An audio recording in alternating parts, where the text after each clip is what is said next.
أعوذ بالله من الشيطان الرجيم. بسم الله الرحمن الرحيم.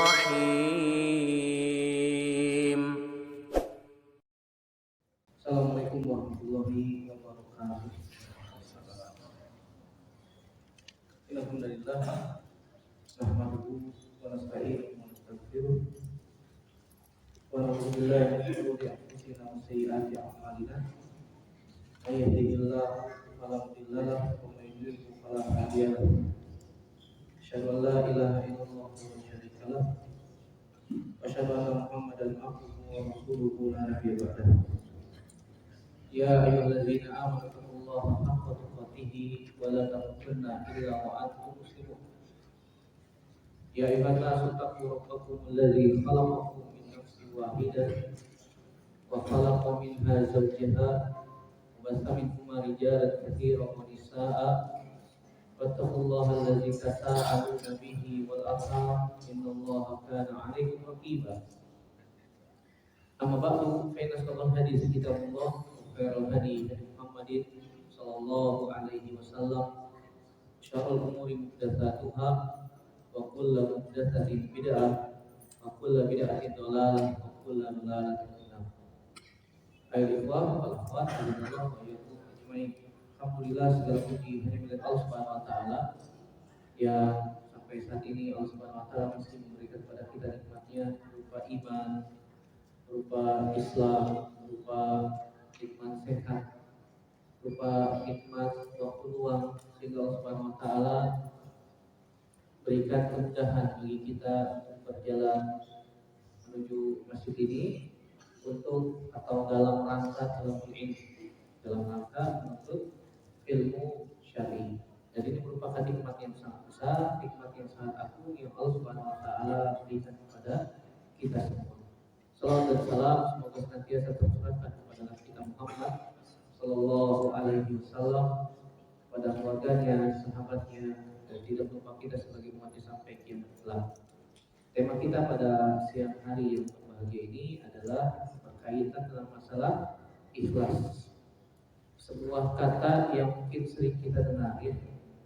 Kita tidak asing lagi dengan kalimat tersebut, yaitu kalimat ikhlas. Tetapi ternyata kalimat yang mudah diucapkan tersebut pengamalannya berat. Dalam prakteknya, realisasi dalam kehidupan sehari-hari butuh senantiasa diberikan motivasi, diberikan semangat agar senantiasa selalu ikhlas mengharapkan wajah Allah Subhanahu wa taala dalam berbagai macam amal yang telah kita lakukan. Oleh karena itu, para ulama tidak bosan-bosannya untuk mengingatkan kepada kita tentang masalah ini. Bahkan Al-Imam Al-Bukhari, Al-Imam Abdul Ghani Al-Maqdisi, begitu juga Al-Imam An-Nawawi rahimahumullah al-jami', di dalam kitab-kitab mereka, ketika mereka memulai kitab mereka, maka mereka memulai dengan hadis tentang niat, innamal a'malu binniyat. Kenapa? Karena pentingnya masalah tersebut. Dan merupakan salah satu tanda kebahagiaan seorang hamba ketika Allah Subhanahu wa taala berikan keikhlasan dalam setiap amalan yang dia lakukan. Itu adalah kenikmatan dan kebahagiaan yang Allah Subhanahu wa taala berikan kepada seorang hamba. Kemudian apa itu ikhlas? Disebutkan oleh para ulama, dhabitul ikhlas an takuna niyyatuka fi hadzal amal lillah la turidu biha ghairullah, la riya'an wala sum'atan wala rif'atan wala tazallufan inda ahadin. Dhabit atau barometer, tolak ukur sebuah amalan itu dikatakan ikhlas jika amalan tersebut ditujukan untuk Allah Subhanahu wa taala saja, tidak mengharapkan balasan dari selain Allah. Itu barometer tolak ukur apa? Ikhlas. Jadi kalau misalnya kita melakukan sebuah amalan dan amalan tersebut kita tujukan untuk Allah Subhanahu wa taala dengan dasar cinta, dengan dasar berharap, dan dengan dasar kita takut akan azabnya Allah Subhanahu wa taala, maka bisa dipastikan amal tersebut kita harapkan benar-benar ikhlas dan mendapatkan pahala yang besar di sisi Allah Subhanahu wa taala. Disebutkan oleh para ulama bahwasanya rukun ibadah itu ada 3. Yang pertama adalah muhabbah, yaitu atas dasar cinta. Allah Subhanahu wa taala yang telah memberikan perintah atas ibadah tersebut. Ketika kita melakukan sebuah ibadah atas dasar cinta kepada Allah Subhanahu wa taala, maka tidak ada lagi keberatan, tidak ada lagi kesulitan untuk menggapai ibadah tersebut. Ketika kita mengaku diri kita cinta kepada Allah Subhanahu wa taala, ketika Allah perintahkan kepada kita untuk menunaikan sholat, maka tidak ada rasa berat lagi di dalam hati untuk melakukan sholat. Tidak perlu didorong-dorong lagi, tidak perlu dipaksa-paksa lagi untuk apa? Melakukan sholat. Oh, berarti dia sudah cinta melakukan amalan tersebut. Yang kedua, rukun kedua dalam beribadah adalah roja, itu berharap. Itu berharap. Berharap apa? Berharap pahala dari Allah. Kita melakukan amalan perintah dari Allah, tentu saja kita mengharapkan pahala, mengharapkan ganjaran dari Allah Subhanahu wa taala. Yang ketiga, rukun ibadah adalah khasyah, itu takut. Takut kenapa? Takut amalan kita tidak diterima sama Allah. Khawatir Allah Subhanahu wa taala akan mengazab kita karena kita melakukan amalan tersebut bukan karena untuk Allah. Ini yang dikhawatirkan oleh para sahabat, begitu juga dikhawatirkan oleh Nabi SAW. Sungguhnya Nabi paling khawatir menimpa umatnya bukan dosa-dosa besar seperti dosa syirik, tidak, tetapi dosa riya. Kenapa? Karena dia itu tersembunyi, tidak ada yang tahu kecuali dia yang melakukan dan Allah Subhanahu wa taala. Jadi kalau misalnya antum ditanya sebutkan rukun ibadah, ada berapa? Ada 3. Bukan 2 ya. Kalau 2 disebutnya syarat diterimanya ibadah. Jangan disamakan. Ini 2 hal yang berbeda. Bahkan Al-Imam Ibnu Qayyim memperumpamakan 3 rukun ibadah ini seperti mahabbah itu seperti kepalanya. Roja dan khauf atau khasyah itu seperti 2 sayap. Seperti 2 sayap. Seekor burung tanpa kepala kira-kira bisa terbang? Nggak bisa ya. Kenapa? Mati. Hewan tanpa kepala mati, nggak hidup dia. Begitu juga burung tanpa kedua sayapnya atau salah satu sayapnya sedang sakit, patah misalnya. Apakah burung itu bisa terbang? Jawabannya tidak. Nah, Al-Imam Ibnu Qayyim memperumpamakan 3 rukun ibadah ini. Mahabbah itu seperti kepalanya, roja dan khauf itu seperti 2 sayapnya. Jadi diibaratkan seperti apa? Burung. Nah, ketika seseorang beribadah atas dasar cinta kepada Allah Subhanahu wa taala, maka tidak ada lagi rasa berat untuk melakukan ibadah tersebut. Ini barometer ikhlas sebagaimana dikatakan juga oleh Al-Imam Fudail bin Iyad rahimahullah taala, al-amalu li ajrin nasi syirkun wa tarkul amali li ajrin nasi riyaun wal ikhlasu an yu'afiyakallahu fakhlis jami'a a'malika lahu subhanahu wa ta'ala. Kata Al-Imam Fudail bin Iyad, al-amal li ajrin nasi syirkun. Beramal karena untuk manusia, maka itu adalah apa?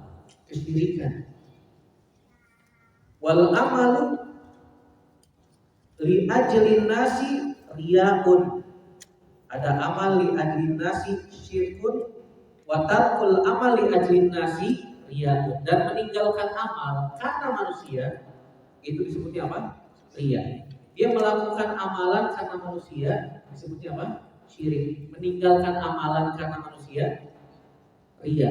Contoh misalnya, kalau ada orang ingin bersedekah, saya nggak mau sedekah, kenapa? Khawatir dikatakan ria.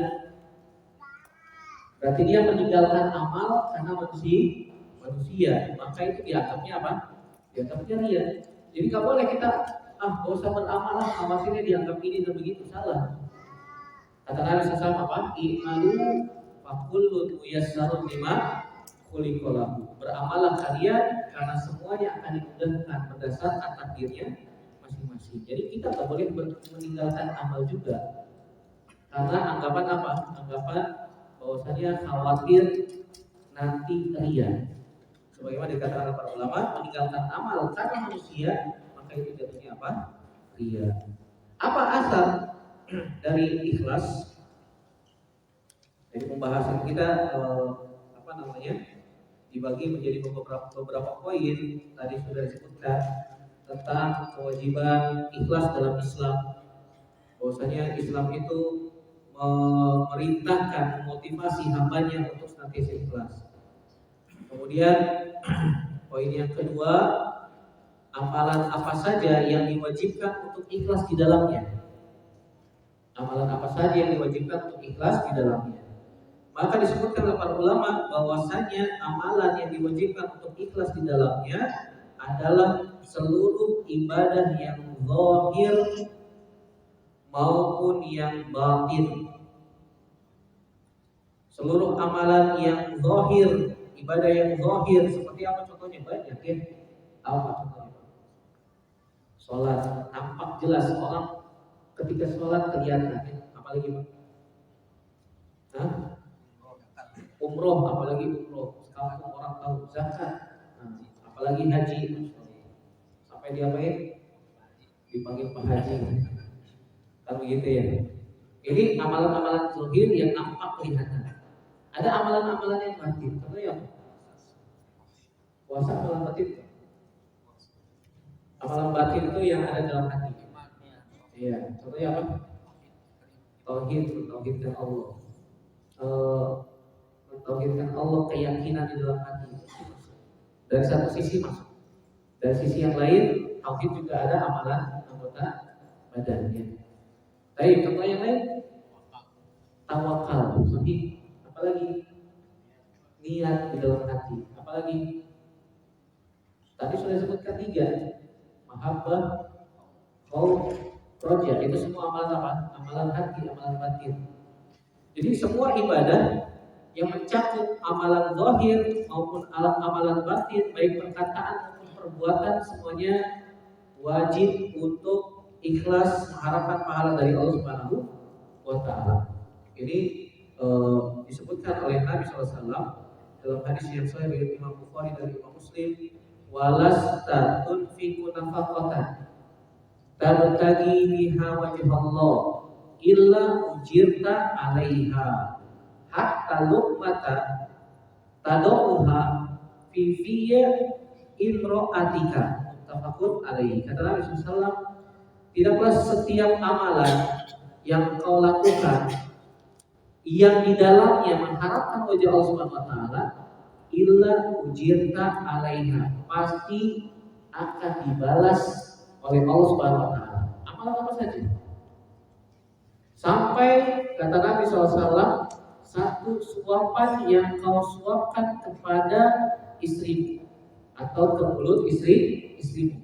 Orang Pak kalau lagi mesra sama istri, biasanya begitu ya. Itu lagi mesra banget tuh, suap-suapan sama istri. Sampai sekarang masih suap-suapan kan?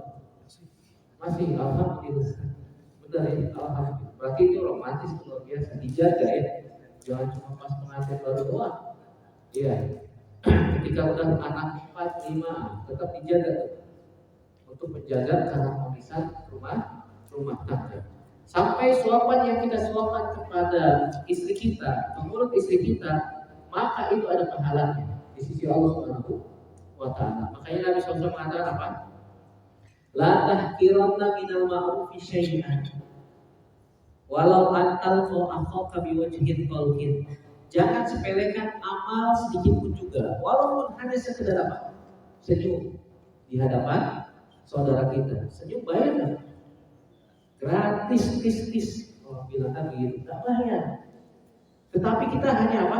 Senyum di hadapan saudara kita ketika kita bertemu dengannya, melontarkan atau melemparkan senyuman, wajah yang berseri-seri di hadapan saudara kita, itu ada pahalanya.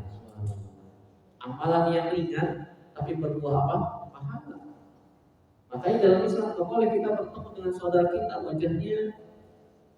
wajahnya dengan wajah masam, dengan wajah yang kurang sedap dipandang. Nah, ini tidak boleh, tidak boleh dilakukan oleh seorang muslim.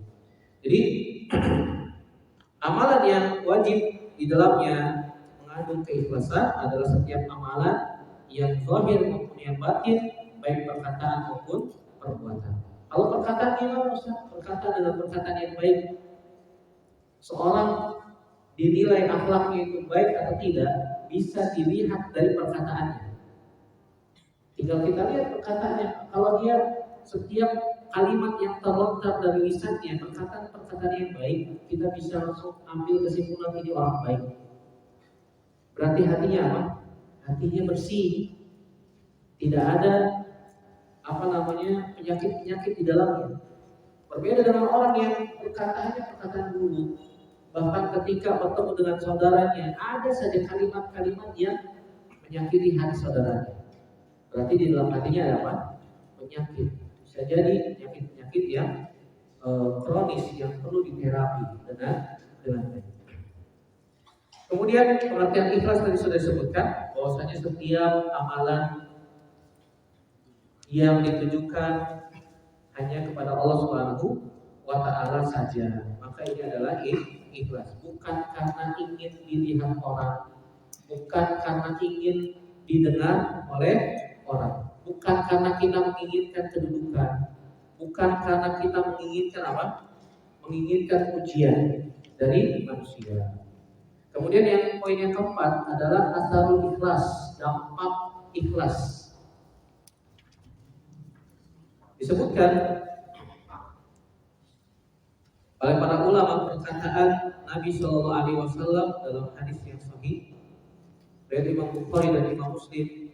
Kata Nabi Shallallahu Alaihi Wasallam, "Man tasaddaqa bi 'adli tamratin min kasbin thayyibin wa la yaqbalullahu illa thayyiba fa innallaha yaqbaluha bi yaminihi thumma yurabbiha li sahibiha kama yurabbi ahadukum faluwahu hatta takuna misla jabalil azim." Kata Nabi Shallallahu Alaihi Wasallam, siapa saja yang bersedekah dengan sebutir kurma atau yang semisal dengannya dari hasil yang halal, dari hasil yang baik, dan Allah tidak menerima kecuali yang baik.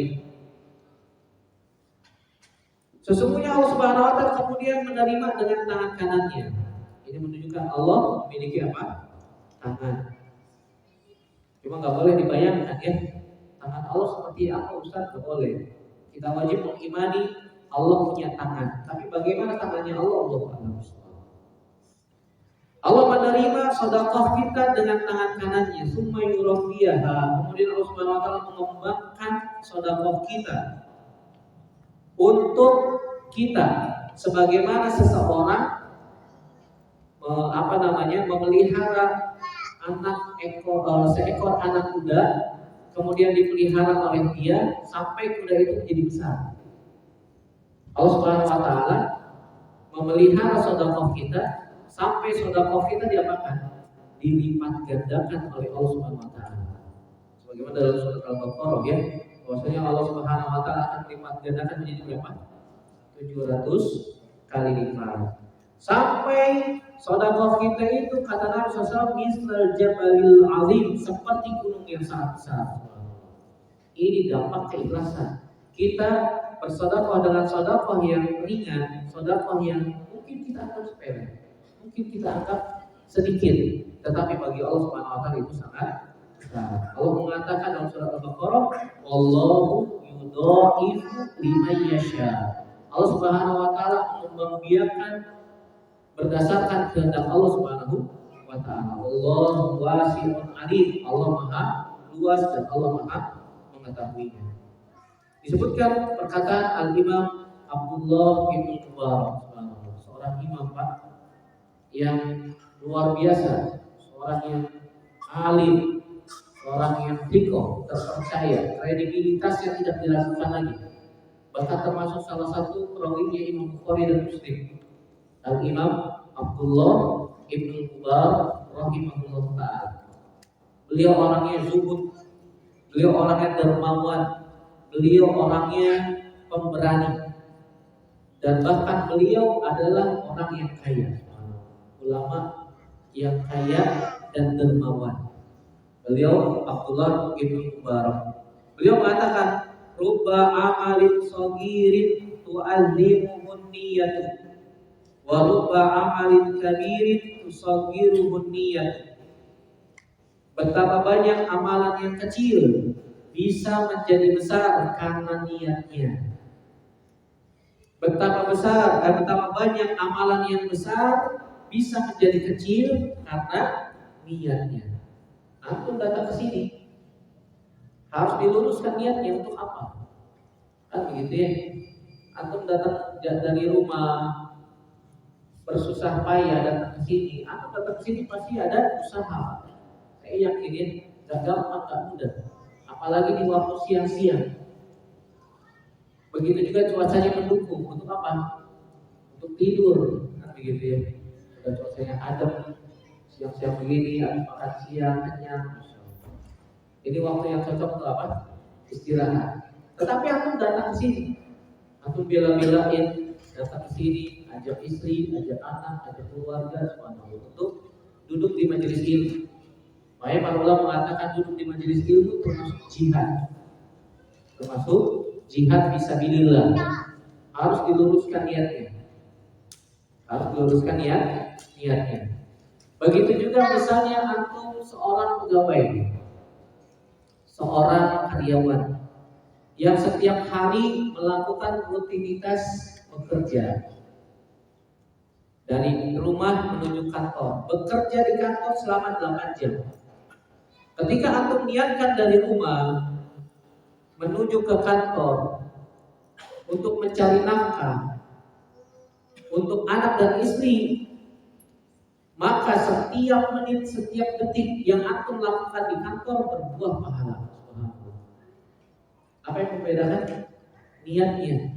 Tapi kalau misalnya antum datang ke kantor dari rumah pergi begitu saja tanpa menghadirkan niat itu, mencari pahala dari Allah, melaksanakan kewajiban kita sebagai kepala rumah tangga untuk mencari nafkah yang kita berikan untuk anak dan istri kita, tidak ada niat sama sekali, hanya rutinitas belaka, maka setiap detik, setiap waktu yang antum jalankan di kantor tidak berbuah pahala. Apa yang membedakan? Niat. Bicaranya mudah Pak, tapi realisasinya setiap hari kadang-kadang kita main jalan aja, kan begitu. Gak pernah kita menghadirkan niat di dalam hati untuk mencari pahala dari Allah Subhanahu wa taala dari rutinitas harian kita bekerja di kantor. Apa yang membedakan? Niat. Makanya Al-Imam Abdullah bin Umar mengatakan ruba amalin shagir tukabbiru tu'azimu niyah. Betapa banyak amalan yang kecil bisa menjadi besar karena niat. Rutinitas belaka kan begitu. Setiap hari kita ke kantor atau bekerja di tempat yang lain, dengan menghadirkan niat kita mengharapkan pahala dari Allah, setiap menit, setiap detik yang kita lakukan di kantor dari jam 8 pagi sampai jam 4 sore, Allah pahalanya putar. Ustaz, kalau saya baru ingat niatnya jam 9 Ustaz. Saya niatkan untuk mulai dari jam 9 atau dari jam 10 atau mungkin dari jam 10 atau mungkin jam 3 sore baru ingat. Menjelang pulang. Itu gimana Ustaz? Maka Allah akan memberikan pahala sebesar kadar niat kita. Ya kita niatnya dari jam 3 ya, dari jam 3 sampai pulang dapatnya. Niatnya dari jam 12 ya, pahalanya dari jam 12. Wahalum majarrah dan begitu seterusnya. Dan betapa banyak amalan yang besar bisa hancur karena niat. Ada orang infak wakafin tanah untuk dibangun masjid, tetapi apa? Ujungnya luar biasa. Wah, itu tuh tanah itu masjidnya berdiri tuh, saya wakafin. Wah, itu yang bangun tuh, saya. Kalau bukan karena saya tuh, wah gak bakal berdiri tuh masjid. Kalau bukan karena saya tuh, gak bakal berdiri tuh bangunan. Kalau bukan karena saya dan seterusnya. Ini bisa dihapuskan oleh Allah Subhanahu wa taala amalannya gara-gara apa? Ujung. Hati-hati. Makanya para ulama mengatakan jangan tertipu dengan banyaknya amalan. Amalan yang sedikit kita berusaha untuk apa? Menyembunyikannya. Itu lebih baik. Kemudian poin yang kelima yang kita bahas pada kesempatan kali ini adalah barakatul amal fil ikhlasi wa in qallal amal. Keberkahan amal dalam keikhlasan walaupun beramal sedikit. Para ulama mengatakan idza akhlasal abdu an-niyata wa amila amalan sholihan walau yasiran fa innallaha yataqabbaluhu wa yudha'ifuhu.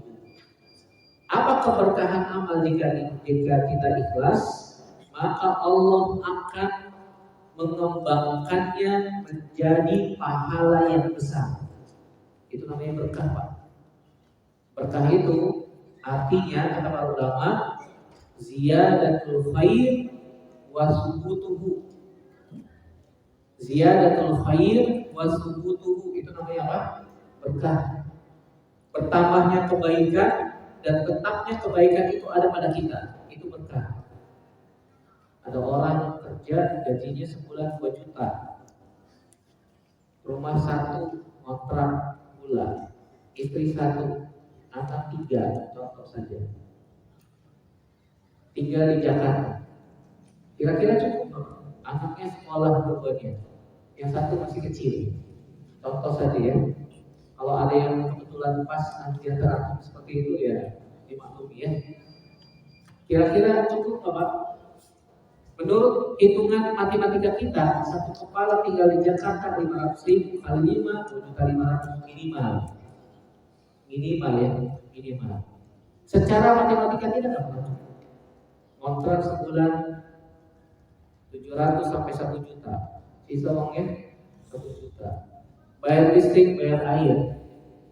Taruhlah 200.000. Sisa berapa? 800.000. Bayar anak sekolah 2, satu anak 300.000 kali 2, 600. Sisa berapa uangnya? 200.000. Itu belum makan, Pak. Oh, puasa Ustaz sebulan. Ustaz dahar. Luar biasa. Jubut gitu ya.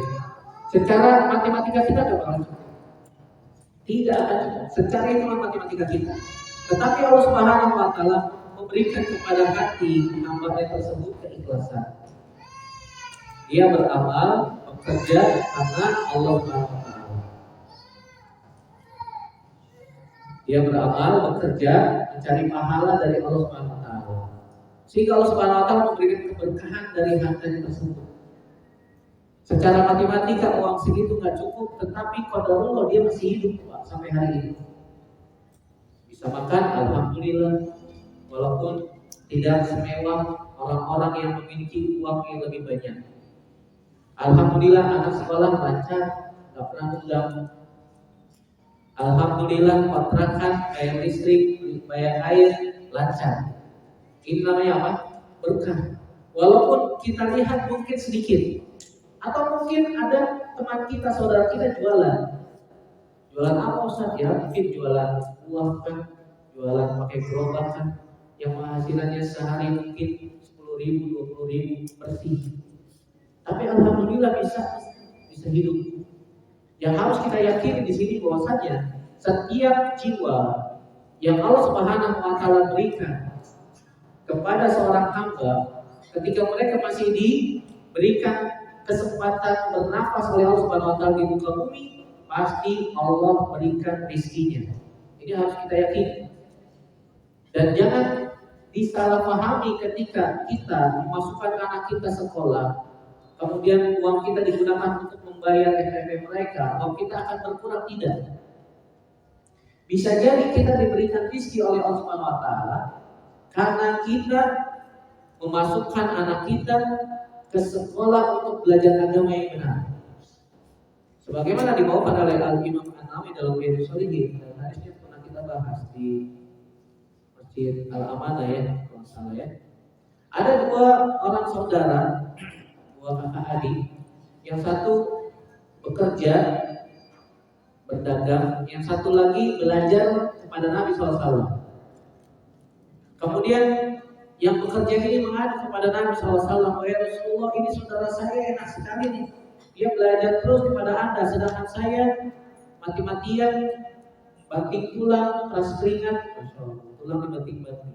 Tapi bahasanya bukan begitu, bahasa kita bekerja mati-matian istilahnya untuk memberikan makan saudaranya yang sedang belajar. Dia enak Ustaz, dia enak ya Rasulullah belajar. Saya yang bekerja. Apa kata Nabi SAW? Nabi SAW ada nama la'allaka turzaqu bihi. Bisa jadi engkau diberikan rezeki karena dia belajar. Bisa jadi engkau diberikan rezeki oleh Allah Subhanahu wa taala karena belajarnya dia.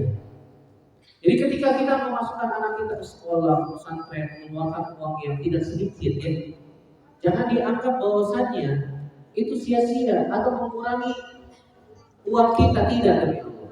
Sedikit pun juga tidak.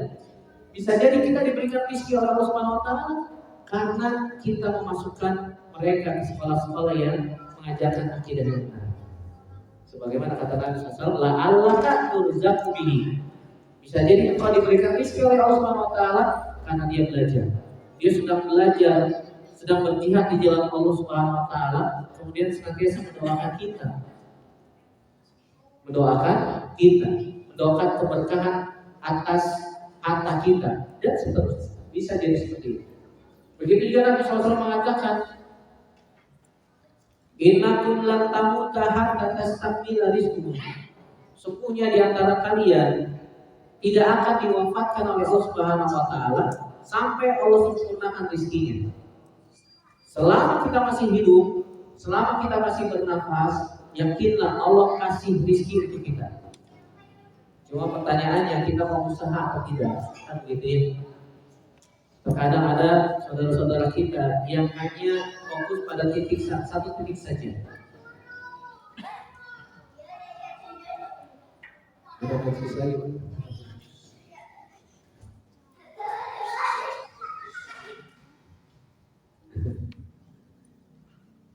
Baik. Kata Nabi SAW, inna ahadakum la tamuta hatta tastakmila rizquhu. Sesungguhnya seorang di antara kalian tidak akan diwafatkan oleh Allah Subhanahu wa taala sampai Allah sempurnakan rezekinya. Kemudian Nabi SAW mengatakan, ya ayyuhan nas ittaqullah. Bertakwalah kepada Allah Subhanahu wa taala wa ajmilu fit talab. Dan perbaiki cara mencari rezeki kalian. Khuzu ma ahalla wa zadu ma haruma. Ambil yang halal, tinggalkan yang haram. Jadi kalau kita ingin mendapatkan keberkahan dari amalan kita yang sedikit, maka syaratnya ikhlas. Syaratnya apa? Ikhlas. Kalimat yang mudah diucapkan, tetapi butuh perjuangan luar biasa dalam prakteknya. Nabi SAW mengatakan di dalam hadis yang sahih dari Imam Muslim, laqad ra'aitu rajulan yataqallabu fil jannah fi syajaratin qata'aha min dhahri tariqi kanat tu'zil muslimin. Kata Nabi SAW, saya melihat ada seorang lelaki bolak-balik di surga. Kenapa? Karena dia pernah memotong dahan atau ranting pohon yang menghalangi jalan, bahkan menyakiti kaum muslimin. Gara-gara apa, Pak? Cuma memotong ranting pohon yang menghalangi jalan. Coba bayangkan kalau misalnya kita lihat di jalan ada sesuatu yang bisa mengganggu manusia dan kita mampu bisa untuk menghilangkannya, ambil tuh misalnya paku ataupun apalah yang bisa memudaratkan pengguna jalan. Kita mampu mengambilnya, kita ambil, kita buang, masukkan ke dalam tong sampah. Ini pahalanya, kata Nabi SAW, saya melihat orang di dalam surga, bolak-balik di surga, gara-gara menyingkirkan gangguan di jalan. Apalagi kalau misalnya kita memiliki pohon di rumah, pohonnya lebat, sampai rantingnya itu kemana? Ke jalan. Maka kita harus, bahkan kita wajib pangkas tuh pohon, supaya apa? Tidak mengganggu orang yang lewat di jalan tersebut. Oh sayang Ustaz, itu lagi rindang-rindangnya, sebentar lagi berbuah pohonnya, jangan ditebang. Saya bilang nggak suruh ditebangin, tapi apa dipangkas, sehingga apa? Tidak mengganggu jalan. Kalau kita nggak pangkas gimana Ustaz? Ya ente dapat dosanya. Setiap orang yang lewat di depan rumah kita, yang di depan rumah kita ada pohon yang rantingnya menjulur ke jalanan, bahkan mengganggu manusia. Setiap orang yang mau lewat, dia akan apa? Mengucapkan laknat. Ini pohon ganggu amat ya. Kan begitu. Kenapa sih yang punya rumah nggak dirapihin? Begitu tidak? Iya, itu namanya apa? Laknat. Kalau yang lewat satu orang, kita mendapatkan laknat satu orang. Kalau yang lewat 10 orang, kalau yang lewat 100 orang, kita bukan dapat pahala dalam menanam pohon, malah tiap hari kita dapat laknat. Alhamdulillah. Nasallallahu alaihi wasallam. Karena itu ini diperhatikan. Sepele mungkin ya, kita anggap sepele, tapi ternyata buahnya sangat besar, dampaknya sangat besar. Poin yang selanjutnya yang ke-6, yaitu biniyatis shadiqah tanalu shawabal amal wa innam takmal. Dengan niat yang jujur, kita bisa mendapatkan pahala dari sebuah amal walaupun tidak beramal.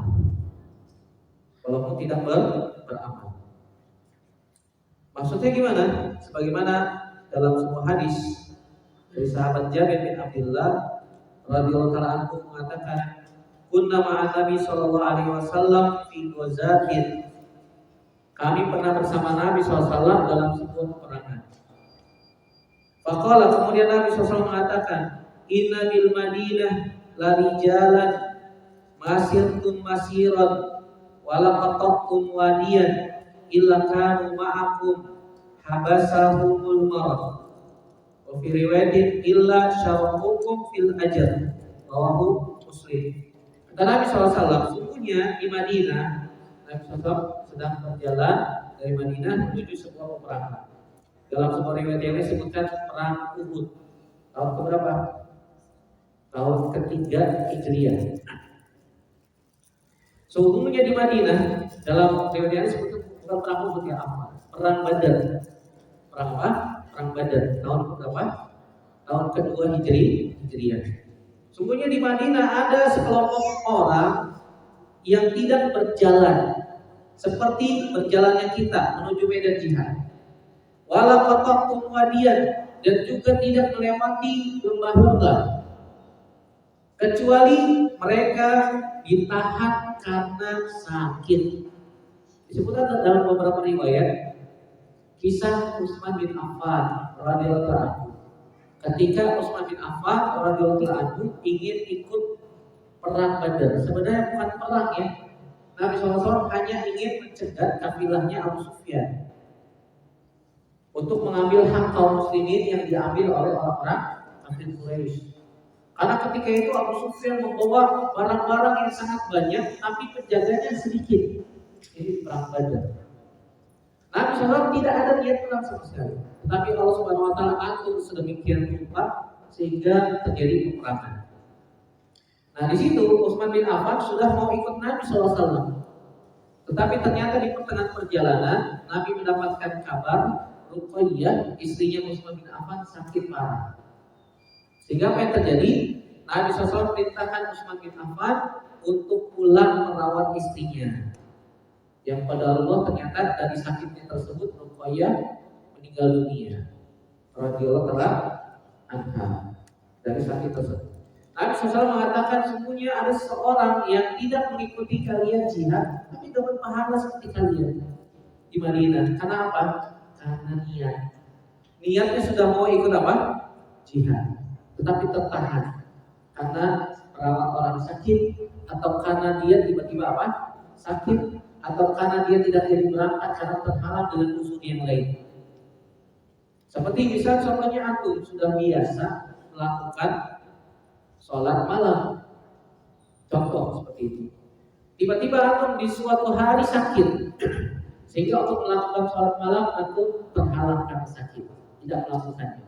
Maka ketika antum sedang sakit tidak melakukannya, tetap dianggap melakukan ibadah sholat malam. Kenapa? Karena sudah terbiasa sholat malam.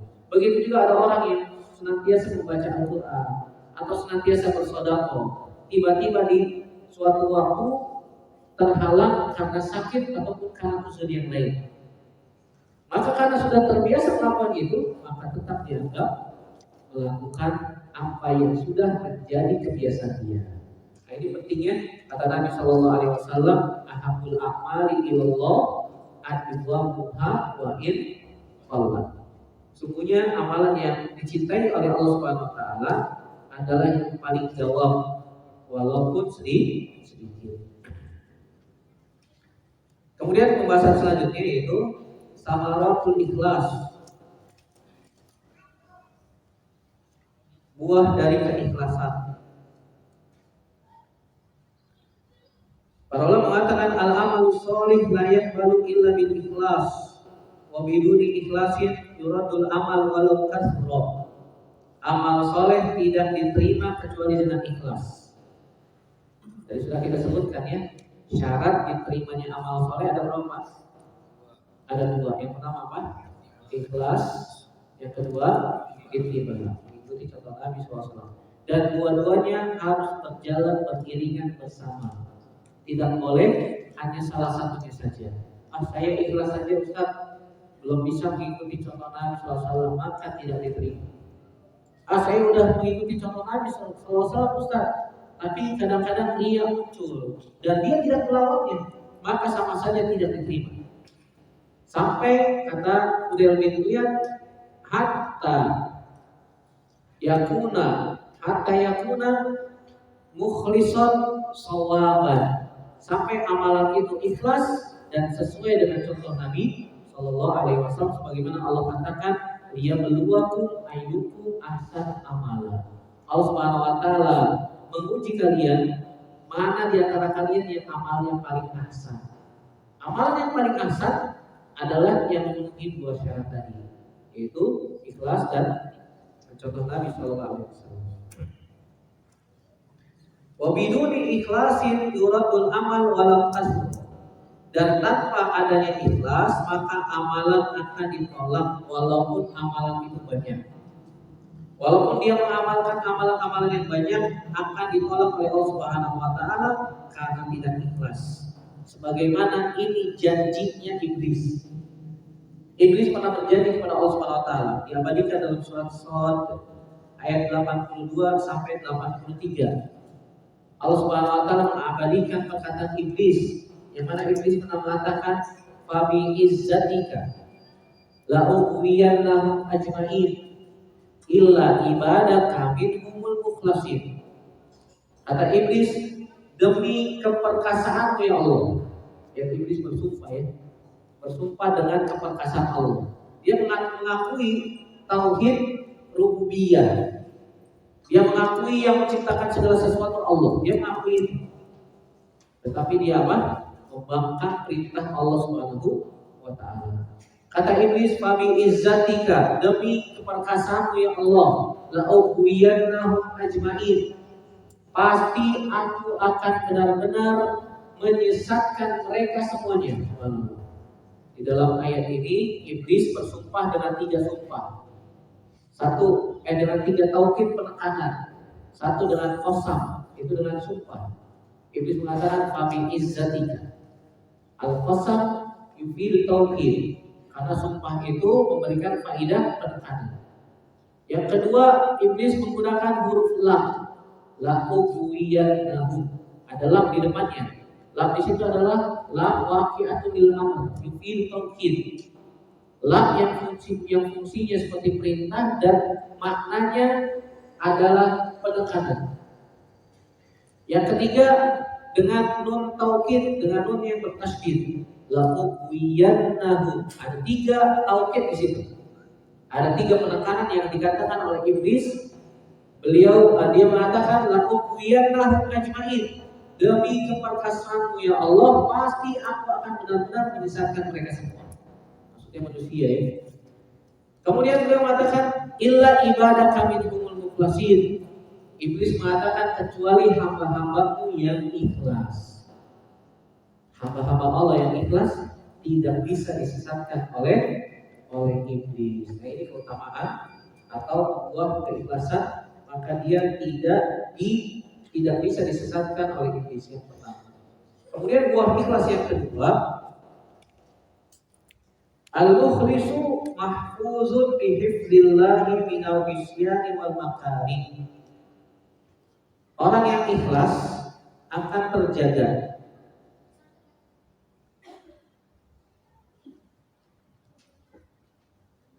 bihifzillah, dengan penjagaan dari Allah Subhanahu wa taala. Minal isyan, dari maksiat, wal makarih, dan perbuatan-perbuatan yang tercela. Sebagaimana Allah Subhanahu wa taala berfirman tentang kisahnya Nabi Yusuf alaihissalam. Kisahnya masyhur ya.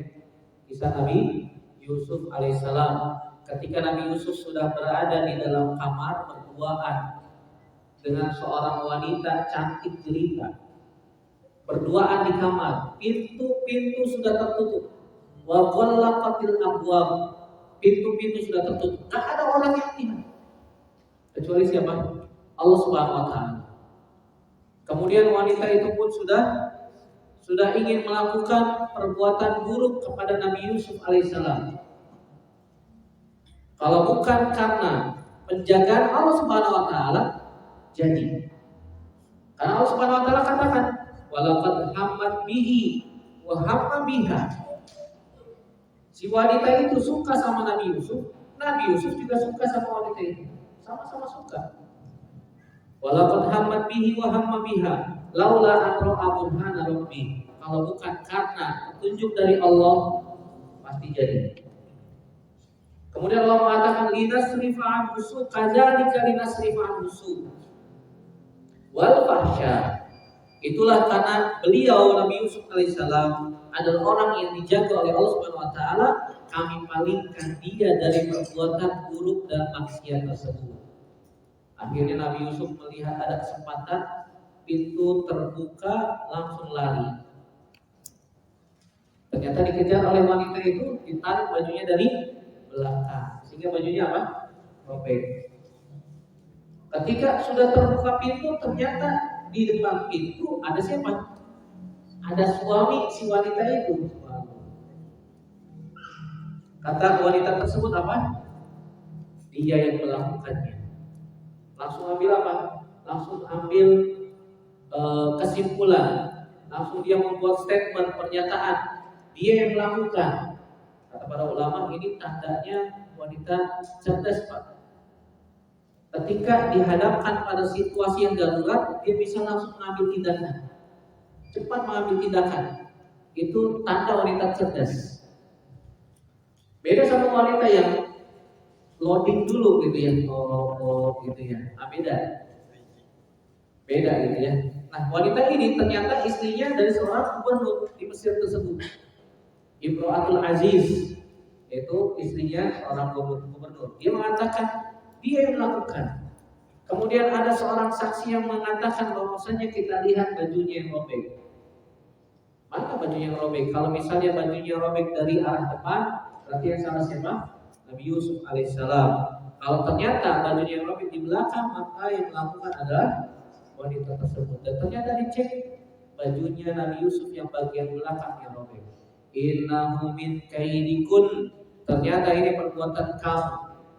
langsung ditetapkan kesalahannya dan dia pun minta ampun kepada Allah Subhanahu wa taala. Lihat bagaimana buah ikhlas yang didapatkan oleh Nabi Yusuf alaihissalam. Allah memalingkan dia dari perbuatan buruk. Kalau bukan karena keikhlasan, maka orang-orang yang seperti ini kita tidak tahu apakah yang akan terjadi setelah itu.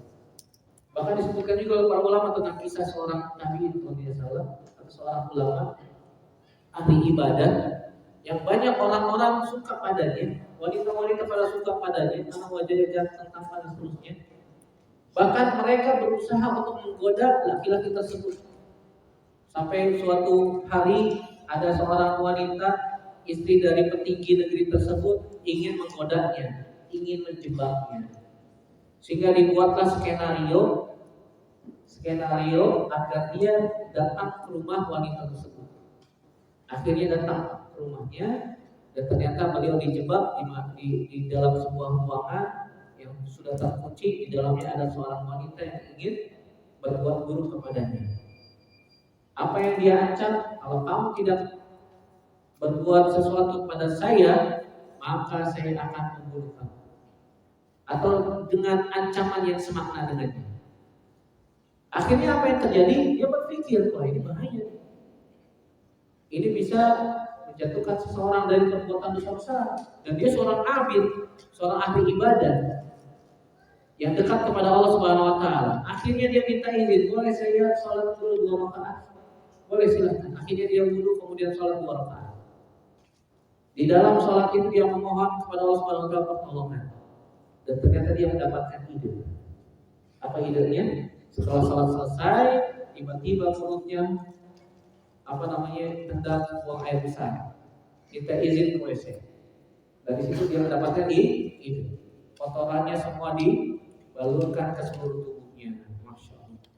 Bau ya, kotoran manusia. Kemudian dia keluar dalam keadaan seperti itu. Wanita yang ingin menjebak dia langsung tutup hidung. Kamu jorok sekali. Kata laki-laki, kebiasaan saya kalau buang air besar begini. Kan begitu. Akhirnya apa yang terjadi? Dia dibebaskan. Keluar kamu jorok. Kan begitu. Masya Allah. Artinya apa Pak? Seorang yang diberikan taufik oleh Allah Subhanahu wa taala dengan keikhlasan beribadah kepada Allah, Allah akan jaga dia. Allah akan jaga dia dari perbuatan apa? Dosa dan maksiat.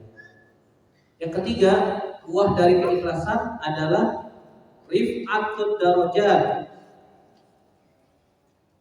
Akan diangkat derajatnya oleh Allah Subhanahu wa taala dan akan dibukakan pintu-pintu kebaikan untuk dia. Ini buah dari keikhlasan. Sebagaimana disebutkan dalam sebuah hadis yang sahih dari Imam Bukhari dan Imam Muslim, innaka lan tukhallaf fata'malu amalan tabtaghi bihi wajha Allah illa zadatta bihi darajatan wa rif'atan. Ini perkataan Nabi kepada Sa'ad bin Abi Waqqas radhiyallahu anhu setelah peristiwa Fathu Makkah. Dan Sa'ad bin Abi Waqqas ketika setelah Fathu Makkah ternyata beliau sakit. Yang kisahnya panjang, dibawakan oleh Al-Imam Al-Bukhari dan juga dibawakan oleh Al-Imam An-Nawawi dalam Riyadhus Shalihin. Jadi Sa'ad bin Abi Waqqas ketika sakit, kemudian Nabi menjenguknya. Sa'ad bin Abi Waqqas mengatakan, "Wahai Rasulullah, aku punya uang banyak. Anak saya cuma 1, perempuan. Boleh nggak saya infakkan seluruh harta saya di jalan Allah?" Kata Nabi, tidak boleh. Setengahnya wahai Rasulullah, tidak boleh. Sepertiganya wahai Rasulullah, kata Nabi, al-thulutsu was-thulutsu katsir. Sepertiga sudah banyak. Kemudian Nabi mengatakan, wa antazara warasataka agniya khairun min antazara warasataka 'alatan yatakaffafuna nas. Engkau meninggalkan ahli warismu dalam keadaan kaya, itu lebih baik daripada engkau meninggalkan ahli warismu dalam keadaan miskin, minta-minta pada manusia. Kemudian kata Sa'ad bin Abi Waqqas, wahai Rasulullah, apakah setelah kejadian ini saya akan diwafatkan? Apa saya akan mati? Kata Nabi SAW, innaka lan tukhallaf. Sungguhnya engkau tidak akan mati setelah itu. Ini mukjizatnya. Nabi mengetahui masa depannya Sa'ad bin Abi Waqqas. Dari mana? Dari wahyu, dari informasi malaikat Jibril. Dan ternyata benar, Sa'ad bin Abi Waqqas setelah itu tidak meninggal, bahkan sembuh. Padahal itu sakitnya parah Pak. seperti sakit yang mengantarkan kepada kematian. Tapi ternyata sembuh.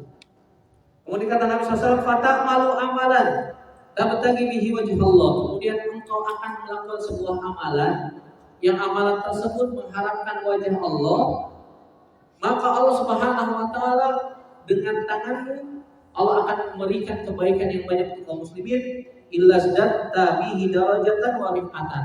Dan Allah akan mengangkat derajatmu menjadi lebih tinggi. Dan ternyata benar.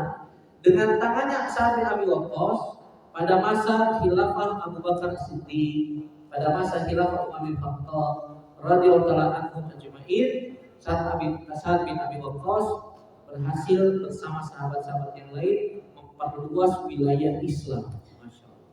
Bahkan ketika masa khilafah Abu Bakar Siddiq, Abu Bakar Siddiq pernah mengutus Khalid bin Walid, Sayyidullah Maslul, pedangnya Allah yang terputus, itu Khalid bin Walid. Bahkan bersama sahabat-sahabat yang lain melakukan ekspansi ke arah negeri Syam menuju Irak, sampai Irak dikuasai oleh kaum muslimin Khalid bin Walid. Khalid bin Walid berperang di sana, berdiam tinggal di sana selama kurang lebih 1 tahun 2 bulan. Padahal ketika itu Pak, Irak itu dikuasai oleh orang-orang Persia. Dan orang-orang Persia itu kekuatan pasukannya sama seperti kekuatan Romawi.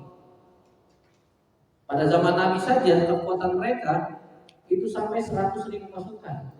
Kan begitu ya. Pasukan Nabi ketika awal-awal Islam sedikit. Nah, bisa dikalahkan oleh pasukan Khalid bin Walid bersama sahabat-sahabat yang lain, yang antaranya ada Sa'ad bin Abi Waqqas radhiyallahu anhu. Kemudian setelah itu Khalid bin Walid melakukan ekspansi lagi ke utara sampai ke Yarmuk. Sampai ke Yarmuk berperang melawan Romawi. Romawi. Nanti di masa khilafah Umar bin Khattab lawan Romawi lagi. Nah, ketika masa khilafah Abu Bakar lawan Romawi tadi dipimpin oleh Khalid bin Walid radhiyallahu anhu, dan bisa mengkondisikan peperangan. Ketika itu kaum muslimin sudah mulai banyak. Dan pada perang tersebutlah terdengar atau Khalid bin Walid mendapatkan surat dari Madinah bahwasanya Abu Bakar Siddiq radhiyallahu anhu telah wafat pada tahun 13 Hijriah. Ketika Khalid bin Walid dan beserta para sahabat yang lain sedang melakukan peperangan di sana. Dan Khalid bin Walid menyembunyikan surat dari Madinah berita tentang kabar wafatnya Abu Bakar Siddiq. Kenapa? Untuk menjaga stabilitas dari para pasukan supaya mentalnya tidak jatuh. Kalau langsung diumumkan oleh Khalid bin Walid Abu Bakar Siddiq telah wafat, wah itu pasukan bisa down. Sehingga peperangan bisa memudaratkan kaum muslimin. Sehingga setelah perang selesai, baru Khalid bin Walid mengumumkan bahwasanya khalifah telah wafat dan telah digantikan oleh Umar bin Khattab radhiyallahu anhu. Jadi dengan keikhlasan maka Allah akan mengangkat derajat dan dibukakan pintu-pintu kebaikan. Yang keempat di antara buah keikhlasan yaitu tumaninatul qalbi wa syu'urun bis sa'adati wa rahatun min dhullil khalqi atau khulqi. Dengan ikhlas maka hati akan menjadi tenang. Hati akan menjadi tenang dan hati akan merasa tenteram dan bahagia. Kuncinya di mana? Ikhlas. Berbeda dengan orang yang beramal karena mengharapkan sesuatu selain dari wajah Allah Subhanahu wa taala, maka hatinya tidak akan tenteram, hatinya tidak akan tenang. Berbeda dengan orang yang melakukan keikhlasan. Sebagaimana dikatakan oleh Al-Fudail bin Iyad rahimahullah taala, man arafan nasa istarahat. Siapa yang mengetahui tentang hakikat manusia, maka mereka akan tenteram. Artinya apa? Kita tidak tamak ingin menguasai, ingin memiliki seperti yang dimiliki oleh manusia. Kalau kita merasa tamak, si fulan punya ini, si fulan punya itu, saya juga mau, saya juga ingin memiliki seperti yang dimiliki oleh si fulan. Hatinya tidak akan tenang. hatinya tidak akan tentram. Tetapi ketika kita merasa cukup, qanaah dengan apa yang kita miliki, maka itu akan membuat hati menjadi tenang dan tentram. Allahu a'lam. Kemudian pembahasan yang terakhir yaitu bagaimana caranya untuk menggapai keikhlasan dalam beramal. Kita akan bahas menjadi beberapa poin. Yang pertama, agar kita bisa ikhlas dalam beramal adalah berdoa. Berdoa. Kenapa? Karena doa adalah senjatanya orang yang beriman. Dan hati manusia berada di antara jari jemari Allah Subhanahu wa ta'ala. Dan ikhlas itu adalah amalan hati. Betapa banyak orang-orang yang ikhlas di pagi hari, sorenya sudah tidak ikhlas. Sore harinya ikhlas, pagi harinya berubah lagi hatinya. Kan begitu. Sebagaimana kata Nabi SAW, betapa banyak orang-orang yang di pagi harinya jadi mukmin, sorenya kufur. Sorenya beriman, paginya kufur. Kenapa? Karena hati manusia berada di jari jemari Allah. Yuqallibu kaifa yasha. Kata Nabi SAW, hati manusia dibolak-balikkan oleh Allah sekadar Allah Subhanahu wa taala. Terus doanya bagaimana Ustaz supaya bisa ikhlas? Allahu a'lam bishawab. Yang saya tahu bahwasanya ada asal dari Umar bin Khattab radhiyallahu anhu, bahwasanya Umar bin Khattab radhiyallahu anhu senantiasa berdoa seraya mengucapkan Allahumma ja'al amali kullahu sholihan waj'alhu liwajhika khalisan wa la taj'al li ahadin fihi syai'an. Kalau kita mau berdoa agar Allah memberikan keikhlasan dalam amal kita, baca doa seperti yang dibaca oleh Umar bin Khattab. Umar bin Khattab mengatakan senantiasa berdoa, Allahumma ja'al amali kullahu sholihan. Ya Allah, jadikan seluruh amalku adalah amal-amal yang soleh. Waj'alhu liwajhika khalisan. Dan jadikan seluruh amal solehku hanya mengharapkan wajahmu. Artinya apa? Ikhlas. Dan jadikan seluruh amalku amalan yang ikhlas. Wala taj'al li ahadin fihi syai'an.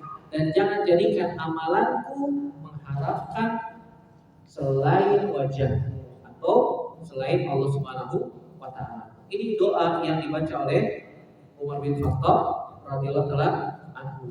Begitu juga Nabi SAW mengatakan atau pernah membaca doa, Allahumma ati nafsi taqwaha wa zakkiha anta khairu man zakkaha anta waliyuha wa maulaha.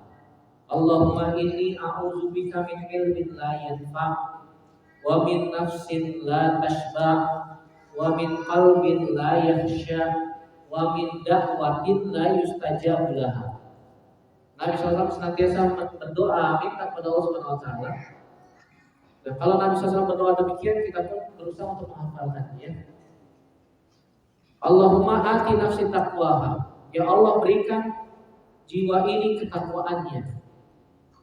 Wa zakkiha, dan sucikanlah hati ini ya Allah.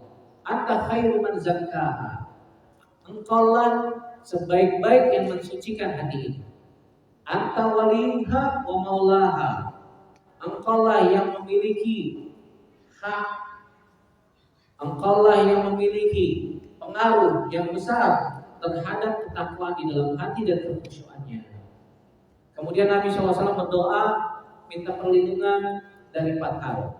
Allahumma inni a'udzubika min ilmin la yanfa'. Ya Allah, aku berlindung kepadamu dari ilmu yang tidak bermanfaat. Wa min nafsin la tashba', dari jiwa atau dari syahwat yang tidak pernah kenyang. Wa min qalbin la yakhsha', dari hati yang tidak pernah khusyuk. Wa min da'watin la yustajabu laha, dan dari doa yang tidak dikabulkan. Dihafalkan ya?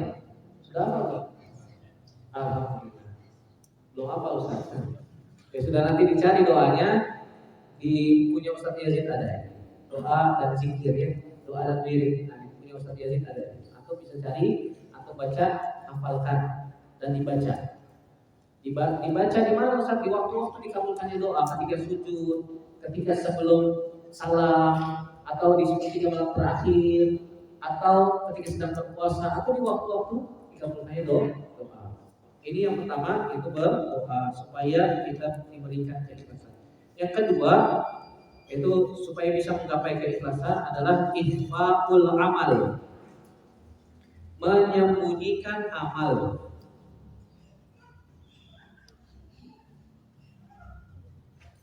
Amalan yang disembunyikan itu potensi untuk diterimanya oleh Allah Subhanahu wa taala sangat besar. Berbeda dengan amalan yang sengaja diperlihatkan, dipertontonkan kepada manusia. Potensi diterimanya lebih kecil. Oleh karena itu, sholat yang dilakukan di sepertiga malam terakhir atau sholat malam atau sholat tahajud itu potensi diterimanya lebih besar. Kenapa? Gak ada yang melihat. Potensi ikhlasnya lebih besar. Gak ada yang melihat. Kecuali siapa? Allah Subhanahu wa taala. Kecuali istri kalau istri kita sudah bangun atau malah dia yang membangun kita. Kan begitu. Sehingga dia tahu potensi ikhlasnya lebih besar. Begitu juga istighfar di waktu sahur itu lebih berpotensi diterima oleh Allah Subhanahu wa taala. Makanya Nabi sallallahu alaihi wasallam menyebutkan tentang orang yang bangun di sepertiga malam terakhir, Allah Subhanahu wa taala mengatakan, siapa saja yang minta padaku, kata Allah, di waktu itu pasti aku akan kabulkan. Dan siapa saja yang minta ampun kepadaku di waktu itu pasti aku akan ampunkan. Subhanallah. Ini potensi diterimanya lebih besar karena tidak ada yang minta. Sebagaimana juga Nabi SAW katakan di dalam hadis yang sahih dari Imam Bukhari dan Imam Muslim tentang 7 golongan yang Allah berikan naungan di padang mahsyar, yang tidak ada naungan kecuali naungan Allah Subhanahu wa taala. Apa kata Nabi SAW? Sab'atun yuzilluhumullahu yauma la zilla illa zilluhu. Ada 7 golongan yang Allah berikan naungan kepada golongan tersebut yang Allah tidak berikan kecuali pada golongan tersebut saja. Di antaranya kita disebutkan semua. Kata Nabi SAW, rajulun tasaddaqa bi shadaqatin fa akhfaha. Seseorang yang bersedekah dengan sebuah sedekah kemudian dia sembunyikan. Hatta la ta'lama shimaluhu ma tunfiqu yaminuhu. Sampai tangan kirinya tidak mengetahui apa yang diinfakkan tangan kanannya. Subhanallah. Saking disembunyikan. Oleh karena itu kalau kita memiliki amal, sembunyikan, tutup. Gak perlu ngomong-ngomong. Gak perlu apa? Disebar. Wah, itu masjid saya bangun. Kalau mah dia cuma mandorin doang, Pak. Kan begitu ya. Tapi ngomongnya luar biasa kemana-mana. Itu bisa menghancurkan amal, sia-sia. Padahal dia sudah ikhlas tuh ketika membantu pembangunan masjid itu.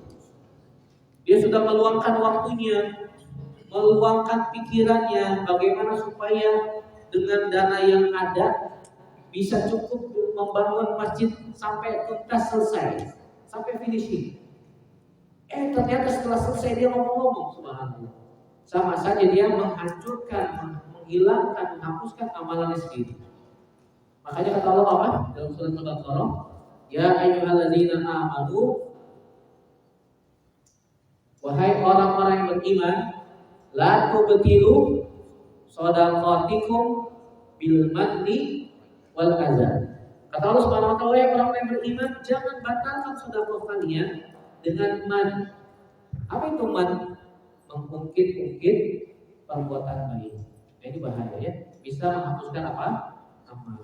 Makanya kalau bisa kita berusaha untuk menutupnya, orang tidak ada yang tahu. Sampai mungkin istri kita nggak tahu, atau mungkin sampai suami kita tidak mengetahuinya. Biar hanya Allah Subhanahu wa taala yang tahu. Yang ketiga, cara agar kita bisa ikhlas dalam beramal. Sudah habis waktu ini. yaitu melihat amalan orang-orang soleh di atas kita.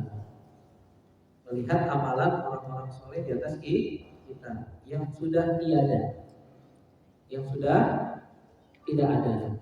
Kenapa? Karena orang yang masih hidup potensi melakukan kesalahannya sangat besar. Tetapi ketika kita melihat orang-orang soleh yang sudah tidak ada, para nabi dan rasul, maka itu lebih mendekatkan kepada iktida, mencontoh orang-orang yang sudah diwafatkan oleh Allah Subhanahu wa taala. Kata Allah Subhanahu wa taala, "Ulaikal ladzina hadallah." Mereka lah orang-orang yang diberikan hidayah oleh Allah Subhanahu wa taala. Fa bi hudahum muqtadih, maka dengan hidayah yang mereka peroleh, maka ikuti mereka. Ikuti mereka. Kemudian yang keempat yaitu ihtiqarul amal. Menganggap amalan yang kita lakukan adalah amalan yang rendah kecil, bukan amalan yang besar. Kita menganggap amalan kita biasa, atau menganggap amalan kita kecil.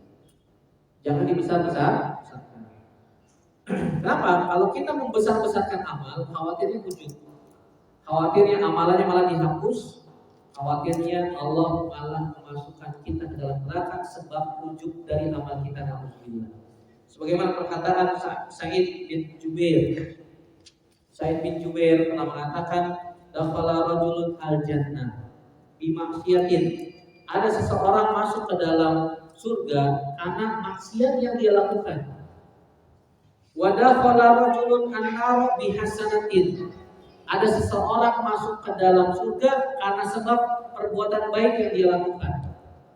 Para sahabat yang bertanya, kaifa dzalik? Kok bisa begitu? Beramal maksiat malah masuk surga, beramal baik malah masuk neraka. Apa kata Sa'id bin Jubair rahimahullah taala?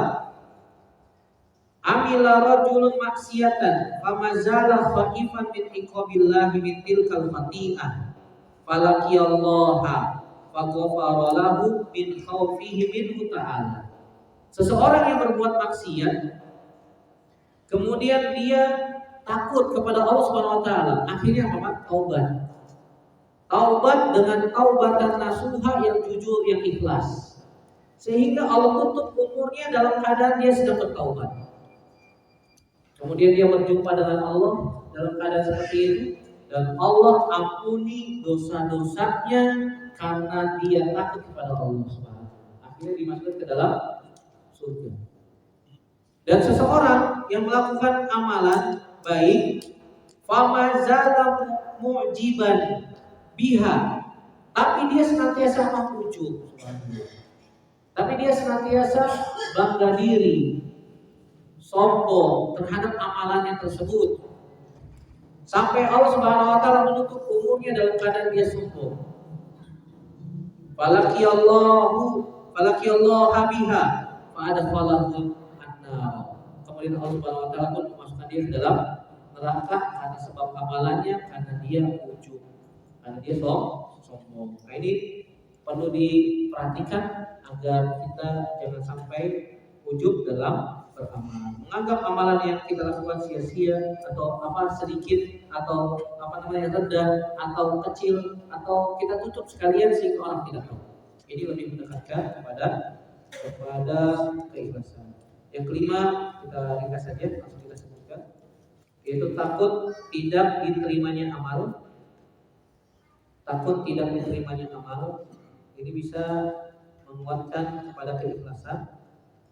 Kemudian yang keenam, ada ta'assuri fi kalamin nas, tidak terpengaruh dengan perkataan manusia. Kadang-kadang kita sudah ikhlas dibuat tidak ikhlas karena perkataan manusia. Oh, antum masya Allah kemarin Zain, masya Allah antum begini. Akhirnya apa? Timbul apa? Ujub. Kalau bisa, kalau ada orang memuji-muji kita stop. Jangan pujian.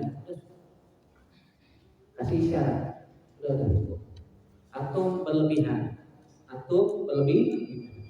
Nah, ketika ada orang yang memuji kita berlebihan, maka kalau bisa di stop. Dari Imam Ahmad, Pak, kalau ada yang memujinya, beliau langsung ambil pasti diapain? Dilempar ke wajahnya. Kalau antum gimana? Oh, ngajak berantem Ustaz gitu. Kalau dipuji-puji dilempar pakai pasir kan gitu. Tapi jangan ya sekarang, coba kasih isyarat. Jangan dipuji. Ini khawatir apa? Menghilangkan keikhlasan. Yang ketujuh,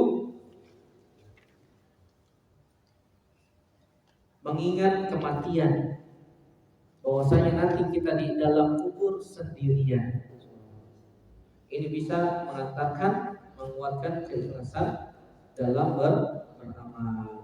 Karena Allah Subhanahu wa taala akan meminta pertanggungjawaban atas seluruh yang kita amalkan di dunia. Allahu a'lam bishawab. Ini yang bisa kita bahas pada kesempatan yang berbahagia ini. Allah taala a'lam bishawab. Kalau ada yang mau diskusi, ada yang mau ditanyakan, kami persilakan. Sallallahu alaihi Muhammadin wa ala alihi wa sahbihi wasallam.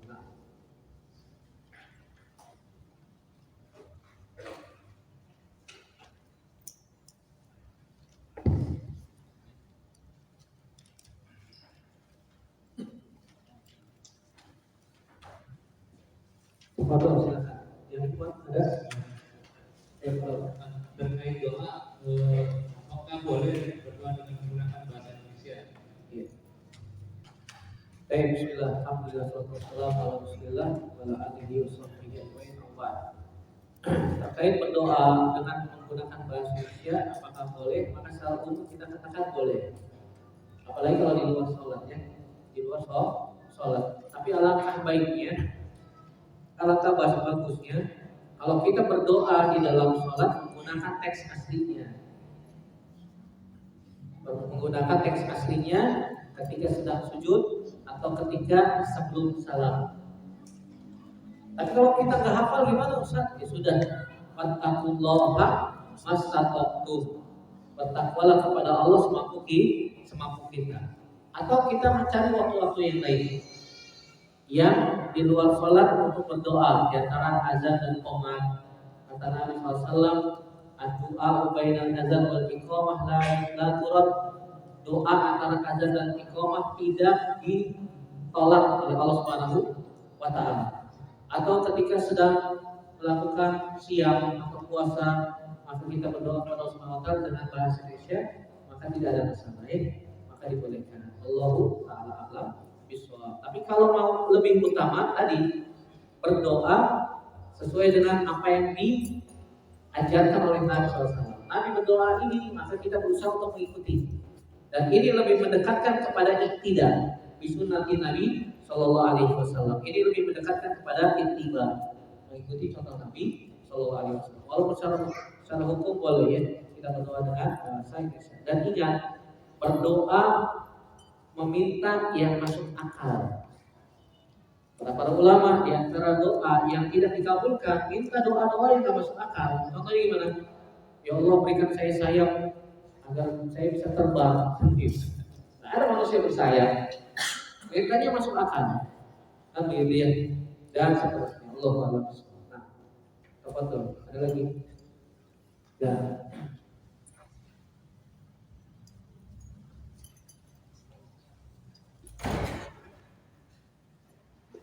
Yang apa kalau ada yang mau tanya pakai kertas nggak apa-apa ya.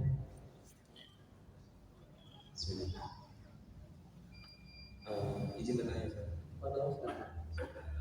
Tadi disebutkan salah satu dengan kelas itu kita ada berdoa ya.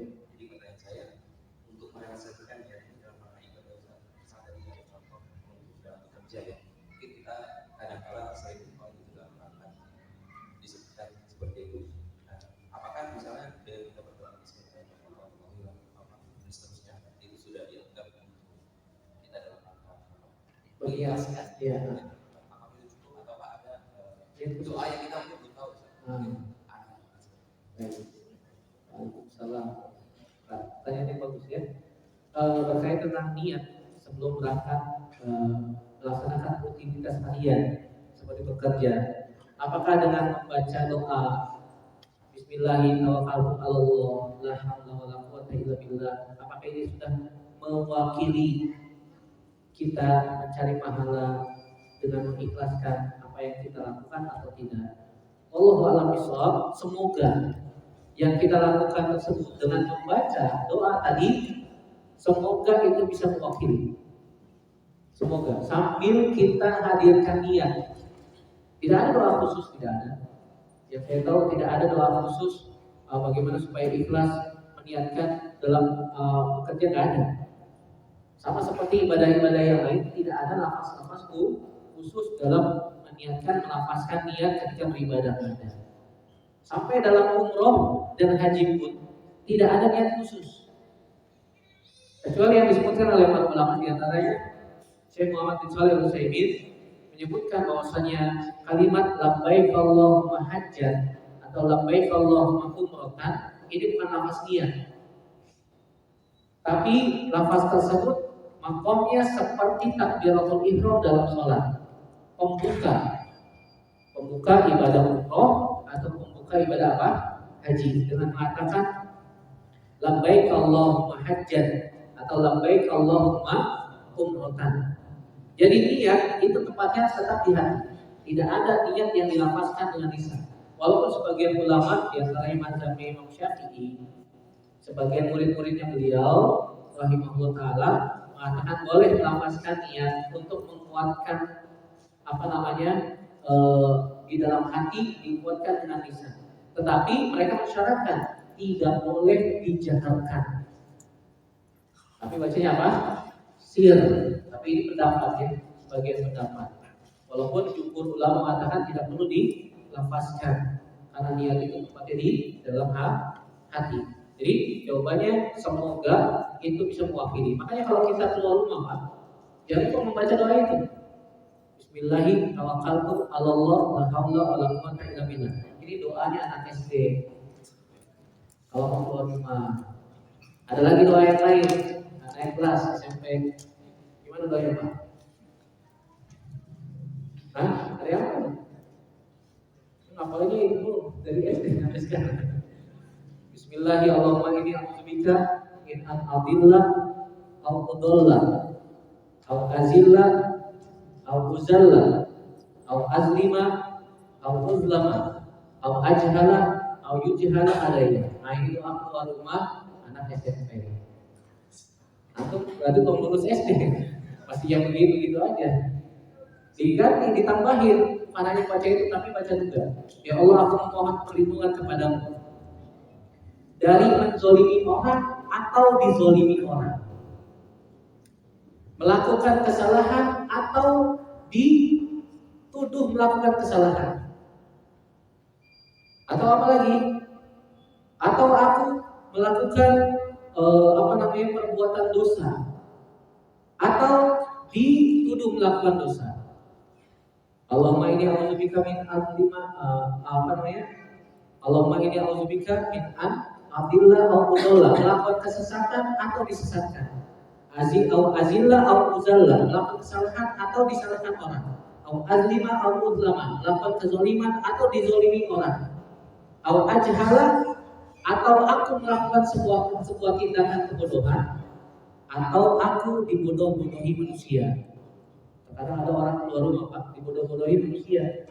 Dia dihipnotis. Bahkan tadi pagi saya dengar ibu-ibu biasa pagi-pagi, Masya Allah, beli buat sarapan, ibu-ibu dengar secara langsung otomatis. Maksud itu tadi pagi-pagi ibu-ibu ada orang yang hipnotis katanya. Dia keluar rumah ketemu orang bule. Ternyata orang bule itu pakai bahasa Inggris, katanya mau menjanjikan hadiah. Ternyata dia menerjemahkan, kemudian ternyata dihipnotis, disuruh bawa hartanya seluruhnya. Dia bawa emas 12 gram, bawa uang 600.000, belum harta yang lain. Setelah itu dibawa kabur. Ini orang dibodoh-bodohi, Pak, sama orang lain. Kenapa? Gak baca doa dia sebelumnya. Nah, kalau kita minta perlindungan kepada Allah Subhanahu wa taala, min an yajhala aw yujhala alayya. Aku mohon perlindungan kepadamu ya Allah, agar aku tidak membodoh-bodohi orang, atau aku dibodoh-bodohi orang. Kan begitu ya. Nah, ini dibaca doanya. Yang kita berharap ketika kita membaca doa keluar rumah tersebut, terbesit di dalam hati apa? Keikhlasan. mendapatkan pahala dari Allah Subhanahu wa taala. Allahu a'lam bishawab. Nah, ada lagi? Assalamualaikum warahmatullahi wabarakatuh. Waalaikumsalam. Izin bertanya Ustaz, Kepada jika ada takdir yang terjadi pada diri kita yang tidak kita inginkan, seperti contohnya anak kita meninggal, sikap utama yang mana yang lebih harus kita utamakan, sabar atau ikhlas? Kedua, bagaimana cara kita mengusir was-was syaitan dalam hati ketika setan selalu membisikkan setiap hari tentang takdir itu, bagaimana sampai bisa menimpa kita dengan artian ketidakadilan Allah gitu Ustaz. ya cukup Pak. Ya. Masya Allah, semoga Allah Subhanahu wa taala berikan kekuatan hati kita semuanya yang ada di sini ketika Allah memberikan kepada kita ujian berupa apa? Berupa musibah ya. Amin ya rabbal alamin. Adapun ketika Allah Subhanahu wa taala memberikan ujian kepada kita berupa musibah, dan harus diperhatikan perbedaan antara ujian dengan bencana atau azab atau iqab dari Allah Subhanahu wa taala. Bahwasanya musibah atau ujian Allah Subhanahu wa taala berikan untuk orang-orang yang beriman. Ketika dia telah melakukan amalan-amalan soleh, ketaatan kepada Allah, mencontoh Nabi Shallallahu Alaihi Wasallam dalam beramal, kemudian Allah Subhanahu wa taala uji dia dengan musibah, maka ketahuilah itu ujian. Adapun yang kedua, malapetaka ataupun bencana yang diberikan oleh Allah Subhanahu wa taala kepada pelaku maksiat. Kalau dia senantiasa melakukan maksiat, kemudian tiba-tiba Allah Subhanahu wa taala berikan dia musibah, maka itu bala. Itu apa? Bala, malapetaka. Nah, ketika kita diuji oleh Allah Subhanahu wa taala dengan musibah apa saja? Dan setiap manusia pasti akan diuji oleh Allah Subhanahu wa taala berdasarkan kadar keimanan. Ingat ya, berdasarkan kadar keimanan masing-masing. Dan tidak mungkin Allah Subhanahu wa taala memberikan ujian kepada seorang hamba melampaui kadar keimanannya. Mustahil, tidak mungkin. Kata Nabi SAW, asyaddu bala'an al-anbiya tsummal amsal fal amsal. Ujian yang paling tinggi, yang paling besar Allah berikan kepada para nabi dan rasul. Kemudian setelah itu di bawahnya. Jadi Allah berikan ujian kepada kita berdasarkan kemampuan derajat iman kita. Kalau kita diuji dengan ujian para nabi dan rasul, kita tak akan mampu. Jangan berharap kita hidup di zaman Nabi Muhammad SAW. Ya.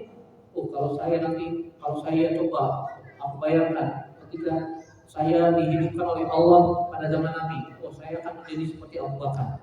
Siapa bilang? Belum tentu.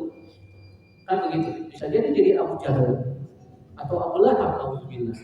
Nasallallahu salamatan wal afiyah. Karena Allah Subhanahu wa taala memberikan ujian kepada seorang hamba berdasarkan kadar keimanan. Dan Allah Maha tahu kita mampu untuk melewatinya. Wa ma asaba min musibatin wa bima kasabat aydikum wa ya'fu an katsir, kata Allah Subhanahu wa taala. Apa saja musibah yang menimpa kita, itu semuanya karena diri kita sendiri. Jangan salahkan orang lain. Tetapi Allah Maha mengampuni dosa-dosa kita. Ya, bisa jadi ketika Allah Subhanahu wa taala memberikan ujian berupa anak yang meninggal, mungkin anak itu kurang baik untuk kita. Atau mungkin anak itu belum cocok untuk kita.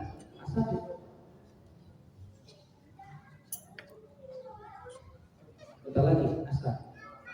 5 menit lagi, baik. Terakhir ya.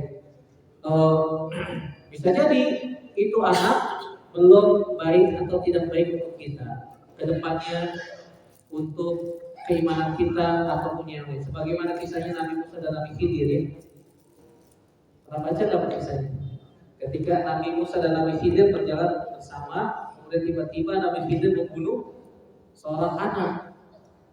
Tiba-tiba Nabi Musa tanya, loh, kok dibunuh anaknya? Kata Nabi Khidir, makanya aku bilang, innaka lan tastati'a ma'iya sabra, kau tidak akan sabar mengikutiku. Ternyata setelah perjalanan 3 kejadian yang dialami oleh Nabi Musa bersama Nabi Khidir, baru Nabi Khidir cerita bahwasanya anak yang tadi dibunuh itu bukan kemauanku, tapi perintah Allah Subhanahu wa taala. Allah menginginkan mengganti anaknya menjadi anak yang soleh. Karena nanti dia kalau sudah besar, dia akan menjadi orang yang tughyan, melampaui batas, bahkan memaksa kedua orang tuanya untuk berbuat syirik. Nah, Allah Subhanahu wa taala ingin mengganti anak tersebut dengan anak yang baik, karena dua orang tua itu adalah orang tua yang soleh dan soleha. Berarti yang Maha tahu siapa? Allah Subhanahu wa taala. Jadi ketika terjadi musibah, maka yang kita hadirkan adalah husnuzon kepada Allah Subhanahu wa taala, dan kita ikhlaskan itu semuanya adalah takdir. Dan salah satu keimanan seorang mukmin yang wajib kita imani, beriman dengan adanya takdir. Semuanya sudah dituliskan, semuanya sudah ditetapkan oleh Allah Subhanahu wa taala 50.000 tahun sebelum penciptaan langit dan bumi. Jadi ketika kita husnuzon kepada Allah Subhanahu wa taala, maka kita akan melahirkan keikhlasan. Ini sudah ketentuan dari Allah. Makanya para ulama mengatakan, ketika kita mendapatkan ujian dari Allah Subhanahu wa taala berupa musibah, ada 4 tipe manusia. Yang semoga kita bukan tipe yang pertama. Tipe yang pertama ketika mendapatkan musibah dia marah, suuzon kepada Allah Subhanahu wa taala. Maka dia tidak mendapatkan pahala, bahkan dia mendapatkan dosa. Tipe yang kedua dia sabar. Kata para ulama, sabar hukumnya wajib ketika mendapatkan musibah. Tidak boleh kita berlarut-larut dalam kesedihan, tidak boleh. Bahkan mungkin sampai melakukan niyah, menatap, dan seterusnya. Tapi kalau ingat Ustaz tiba-tiba air mata mengalir, tidak ada masalah. Kata Nabi SAW, itu adalah rahmat yang Allah tanamkan ke jiwa hamba-hambanya. Nabi juga ketika anaknya Ibrahim meninggal, Nabi menangis. Para sahabat bertanya, ya Rasulullah, apa ini kok nangis? Kata Nabi apa?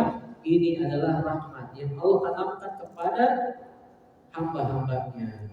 Sungguhnya air mata ini mengalir dan sedih atas kepergian wahai Ibrahim. Jadi sedih-sedih yang biasa sifatnya tabi'i tidak ada masalah. Tetapi tidak boleh berlebihan sampai berlarut-larut, diingat-ingat sehingga apa? Ini bisa menjadi pintu syaitan untuk melalaikan dia dari jalan Allah Subhanahu wa taala. Terus gimana Ustaz? Dilawan. Ganti dengan kesibukan yang bermanfaat. Baca buku, baca Al-Quran, ngaji, ataupun melakukan hal-hal yang bermanfaat. Jadi sabar hukumnya apa? Wajib. Kalau kita sabar dan ihtisab, maka Allah akan mengangkat derajat dan Allah akan menghapuskan dosa-dosa kita. Kemudian tipe yang ketiga, kata para ulama adalah apa? Yang ketiga adalah apa? Dia ridho. Dia ridho. Apa bedanya ridho sama sabar? Kalau sabar masih ada rasa ketidaksukaan dalam hati. Tetapi kalau ridho, dia sudah plong.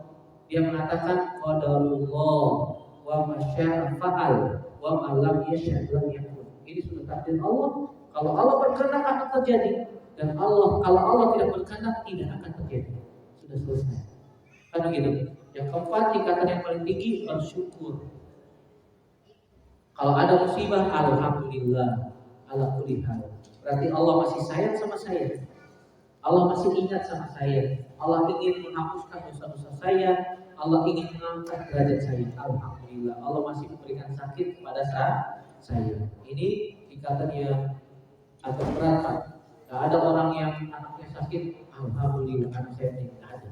Jangan, belum dengar saya.